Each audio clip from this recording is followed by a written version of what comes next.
Μάλιστα. Τι είναι ρε Γεράσιμε, πρώτη φορά βλέπεις μουστάκι. Δεν έχεις ξαναδεί δηλαδή. Έλα Παναγία μου. Μα από χτες ως σήμερα κοντζά μουστάκι. Λοιπόν, εγώ αυτό θα έχω να το λέω. Τι να λες ρε Γεράσιμε, κράτα και κανένα μυστικό. Που ξέρεις, μπορεί να είναι μυστικό. Μυστικό, Ναι, γι' αυτό σου λέω. Για ένα μήνα δεν πρέπει να μου τηλεφωνάτε, δεν πρέπει να με ζητάτε. Κατάλαβες. Δηλαδή δεν πρέπει να είμαι αυτός που είμαι.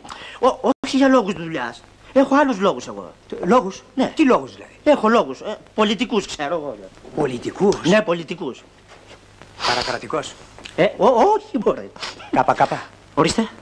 Λέω καπα. Ναι, ναι μωρέ. Αριστερός? Ναι, μπράβο, ναι, σώπατε. Τίποτα μπλεξίματα με την ασφάλεια? Α, εσύ είπα να με κάψεις δηλαδή. Σώπα ρε Γεράσιμο. Κύριε Αντώνη μου, που κι εγώ σε νόμιζα μαύρονε και σε φυλαγό. Φάσου τώρα. Σε φυλαγό. Φάσου ρε Γεράσιμο. Αντώνη μου, σε φυλαγό. Τι είπες? Σε φυλαγό. Φυλαγός. Σε φυλαγό μου.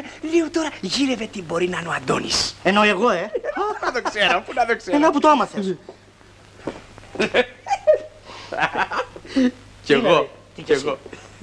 Και εσύ αριστερός. Από τους πιο λυσασμένους. Απα! Λαγό που έβγαλε η μουστάκα. Κάτσε να τελειώσω εγώ με το θείο και έχω να σου χώσω καρφί Γεράσιμε, να σαν λαμπάδα.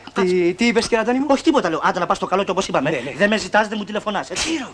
Συνωμοτικά. Ναι, μπράβο, συνωμοτικά, ναι. Πάτε να πας. Γεια σου κύριε Αντωνάρα μου, γεια σου. Να πας στο καλό. Όχι από εδώ. Από εδώ. Γιατί? Περιμένω κάποιον που δεν πρέπει να σε δει, κατάλαβες. Ναι, ποιος είναι? Άμα σου πω ποιος είναι, το τι συνωμοτικά μιλάμε, ρε Γεράσιμε. Ξέρω. Κάποιος πρέπει να έρθει από στιγμή σε στιγμή. Να το κιόλας.